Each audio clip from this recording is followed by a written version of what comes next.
Dubai হল গোটেই পৃথিৱীৰ ভিতৰত দ্ৰুতগতিত উন্নত হোৱা এখন চহৰ 1970 চনৰ ডুবাই চহৰখন আৰু বৰ্তমান ডুবাই চহৰখনৰ মাজত আকাশ পাতাল পাৰ্থক্য দেখা যায় ডুবাই হল মিডল ইষ্ট অৰ্থাৎ মধ্য এছিয়াৰ এখন দেশ ইউনাইটেড আৰব এমিৰেটছত অৱস্থিত এখন চহৰ ডুবাইৰ না নিজাকৈ খাদ্য আছে না পানী আছে না সোণা আছে তথাপি এই চহৰখন ইমান কেনেকৈ উন্নত হল এই চহৰখনৰ উন্নতিৰ কাৰণ তাত আৱিষ্কাৰ হোৱা তেলৰ কাৰণে হোৱা বুলি কোৱা হয় কিন্তু মিডল ইষ্ট অৰ্থাৎ মধ্য এছিয়াৰ প্ৰায়ভাগ দেশতে তেল পোৱা যায় কিন্তু সেইবোৰ দেশৰ চহৰবোৰতকৈ ইমান উন্নত নহয় আসলতে তেলৰ পৰা হোৱা ডুবাই ৰেভিনিউ অৰ্থাৎ ৰাজহ 1%তকৈ কম চহৰখন ইমান সোনকালে উন্নতি হোৱাৰ কাৰণ হৈছে গোটেই চহৰখনক টুৰিজিম বেছ ইকনমিলৈ পৰিৱৰ্তন কৰাৰ বাবে ডুবাইৰ ৰুলাৰ পিএম লিডাৰ বা আপুনি যি বুলি ক'ব খোজে শেখ মোহাম্মদ বিন ৰাছিদ আল মাকটুমে ডুবাই চহৰখনক এনেকুৱাকৈ তৈয়াৰ কৰিছে যে বিভিন্ন ঠাইৰ পৰা মানুহ ডুবাইলৈ আহে আপুনি যদি এবছৰ আগতে ডুবাইলৈ গৈছিল আৰু যদি আপুনি আজি ডুবাইলৈ যায় তেতিয়াহ'লে দেখিব এই এবছৰৰ ভিতৰতে ডুবাইখন কিমান পৰিৱৰ্তন হৈ গৈছে ডুবাই চহৰখনত চাব লগা ইমান বস্তু আছে যে আপুনি যদি সকলোখিনি চাই তেতিয়া আচৰিত হৈ যাব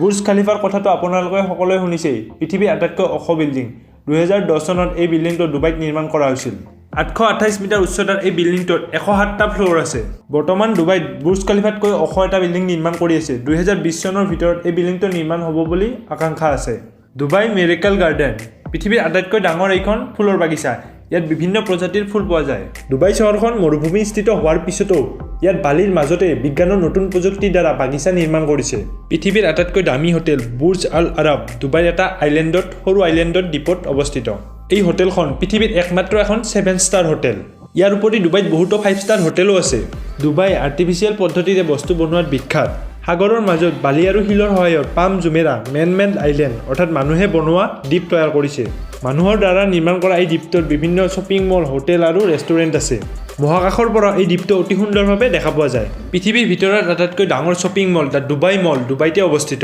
ডুবাইত আপুনি এনেকুৱা বস্তুসমূহ দেখিব যি পৃথিৱীৰ ভিতৰত একমাত্ৰ নহয়তোবা ই নাম্বাৰ 1 ডিজনীলেণ্ডতকৈও ডাঙৰ ডুবাইলেণ্ড এখন বনাই আছে যি 2020 চনৰ ভিতৰত ই সম্পূৰ্ণ হ'ব ইয়াৰ উপৰি ডুবাইত under water bridge under water tennis ফিল্ডো আছে আপুনি এয়াৰ কণ্ডিশ্যন ঘৰ বা এয়াৰ কণ্ডিশ্যন কাৰৰ কথা শুনিছে কিন্তু ডুবাইত টেম্পাৰেচাৰ কণ্ট্ৰলাৰ চিটি অৰ্থাৎ এয়াৰ কণ্ডিশ্যন চহৰো এখন বনাই আছে যিখন চহৰৰ ভিতৰত বহুতো হোটেল শ্বপিং মল লগতে ৰেষ্টুৰেণ্টো থাকিব পৃথিৱীৰ number 1 gold market the gold চুক ডুবাইতে আছে য'ত পিয়ৰ সোণ আৰু বিভিন্ন ডিজাইনৰ গহনা তাত পোৱা যায় ডুবাই ৰাস্তাত আপুনি বেছ ব্ৰেণ্ডৰ ছুপাৰ কাৰটো দেখিব লগতে তাত সোণৰ দ্বাৰা প্ৰলেপ দিয়াও ছুপাৰ কাৰ দেখিব সোণেৰে প্ৰলেপ দিয়া গাড়ীৰ লগতে সোণেৰে প্ৰলেপ দিয়া মোবাইল আদি ব্যৱহাৰ কৰি সিহঁতে নিজৰ ধনৰ প্ৰদৰ্শন কৰে সিহঁতে হাবিৰ বাঘ সিংহ আদিক নিজৰ পোহনীয়া জন্তু হিচাপে পোহে ডুবাইত নতুন প্ৰযুক্তিৰ দ্বাৰা 3D প্ৰিণ্টিং বিল্ডিঙো বনাবলৈ আৰম্ভ কৰিছে ডুবাইত হাইপাৰলুপ ট্ৰেইনো বনোৱা হৈ আছে যি এটা ভেকুৱাম টিউবৰ মাজেৰে পেচেঞ্জাৰসমূহ অহা যোৱা কৰিব ইয়াত কোনো ড্ৰাইভাৰ নাথাকে আৰু ই 1000 কিলোমিটাৰ পাৰ আৱাৰতকৈও বেছি স্পীডত যাব আবুধাবিৰ পৰা ডুবাইলৈ মাত্ৰ 12 মিনিটতে এই হাইপাৰলুপ ট্ৰেইনে আপোনাক পঠাই দিব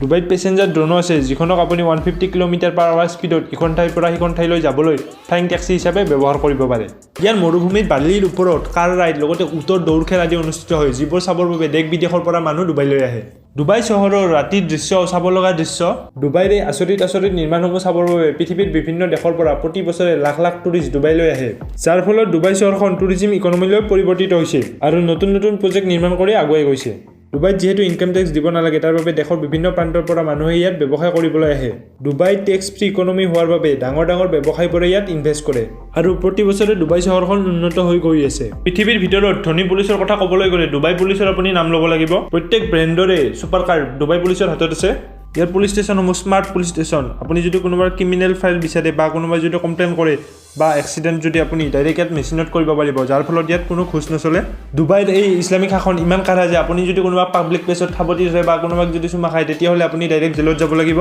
এইবোৰ কাঢ়া নিয়মৰ বাবে ডুবাইত ক্ৰাইম কম আপুনি ডুবাইখনক ক্ৰাইম ফ্ৰী চিটি বুলিও ক'ব পাৰে আপুনি যদি ট্ৰেফিক লাইট জাম কৰি দিয়ে তেতিয়াহ'লে কোনো পুলিচে আপোনাৰ কাষত আহি আপোনাৰ পৰা চালান নাকাটে আপোনাৰ একাউণ্টৰ পৰা নিজে পইচা কটা খাই যাব আপুনি যদি গাড়ী লেতেৰা কৰিও ৰাখে তেতিয়াহ'লে আপোনাৰ ওপৰত ফাইন লাগিব আৰু এই গাড়ীসমূহ আপুনি য'তে ত'তে ধুব নোৱাৰে তাৰ বাবে স্পেচিয়েল কাৰ ৱাশ্বিং ষ্টেচন আছে তাতহে আপুনি ধুব লাগিব ডুবাইৰ এই কাঢ়া নিয়ম আৰু ফাইনৰ ভয়তে তাত মানুহে চিধা হৈ চলে ডুবাই চহৰত তাৰ স্থানীয় মানুহ প্ৰায় 10% মানে হ'ব বাকী ইণ্ডিয়া পাকিস্তান বাংলাদেশ নেপাল ফিলিপাইন আদি দেশৰ পৰা কাম বা বিজনেছ সংক্ৰান্তত মানুহ তাত যায় এই দেশৰ মানুহসমূহৰ দ্বাৰা সিহঁতে আচৰিত এই বস্তুসমূহ নিৰ্মাণ কৰে কিছুমান এজেঞ্চিয়ে এই কাম কৰিবলৈ যোৱা মানুহসমূহৰ পাছপৰ্টসমূহ জব্দ কৰি থৈ সিহঁতৰ ওপৰত অত্যাচাৰ চলায় এই সপোনৰ চহৰখন চাবৰ বাবে প্ৰায়ভাগ মানুহৰ মনত এটা সপোন থাকে হয়তো কিছুমানে বাস্তৱায়িত কৰিব পাৰে কিছুমানে নোৱাৰে